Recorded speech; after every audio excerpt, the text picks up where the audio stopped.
Hello friends, welcome to சமையல் புதிது. இன்றைக்கி நம்ம வீடியோவில் பார்க்க போகிற ரெசிபி ரொம்ப அருமையான சுவையான உடைச்சி ஊற்றிய முட்டை குழம்பு எப்படி செய்யுதுன்னு பார்க்க போகிறோம். நான் செய்கிற மெத்தடில் நீங்கள் ஒரு முறை இந்த முட்டை குழம்பு ட்ரை பண்ணி பாருங்கள். ரொம்ப அருமையாக இருக்குங்க, எல்லோரும் விரும்பி சாப்பிடுவாங்க.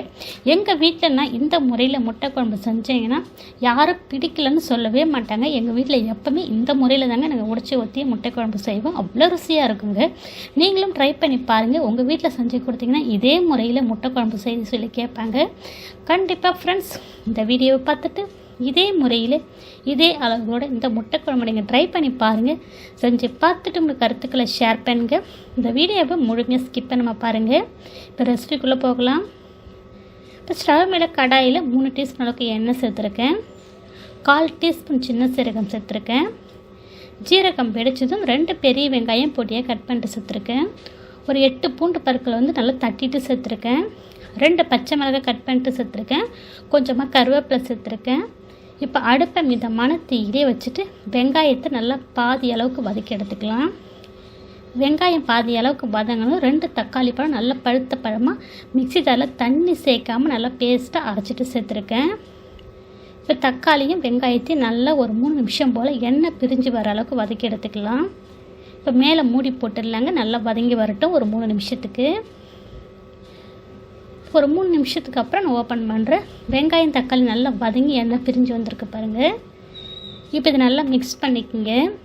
இப்போ அடுப்பை சிம்மில் வச்சுட்டு 3 டீஸ்பூன் அளவுக்கு குழம்பு மிளகாத்தூள் சேர்க்குறேன். குழம்பு மிளகாத்தூள் இல்லைன்னா 1/2 டீஸ்பூன் தனி மிளகாத்தூள், 1/4 டீஸ்பூன் மல்லித்தூள், 1/4 டீஸ்பூன் ஜீரகம், 1/4 டீஸ்பூன் மஞ்சள் பொடி சேர்த்துக்குங்க.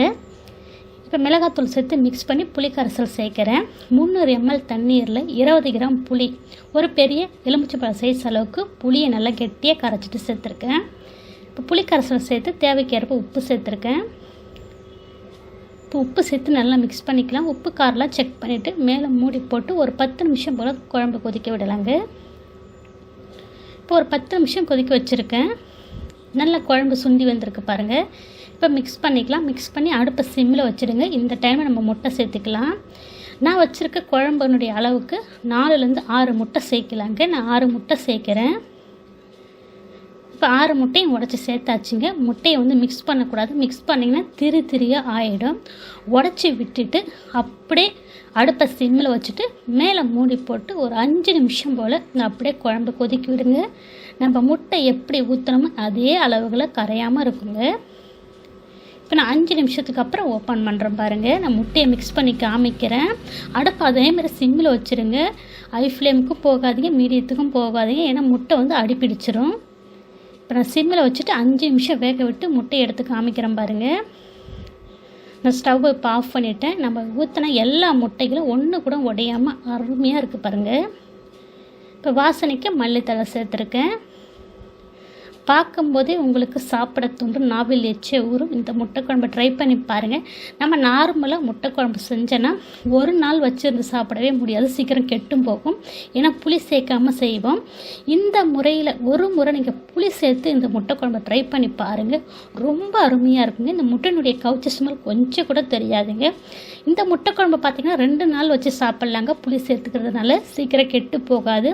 கண்டிப்பாக ஃப்ரெண்ட்ஸ், இந்த முட்டை குழம்பு ட்ரை பண்ணி பாருங்கள். இந்த முட்டை குழம்பு பார்த்திங்கன்னா இட்லி, தோசை, சப்பாத்தி, ரொட்டி, சாதத்துக்கெல்லாம் ரொம்ப அற்புதமாக இருக்கும்.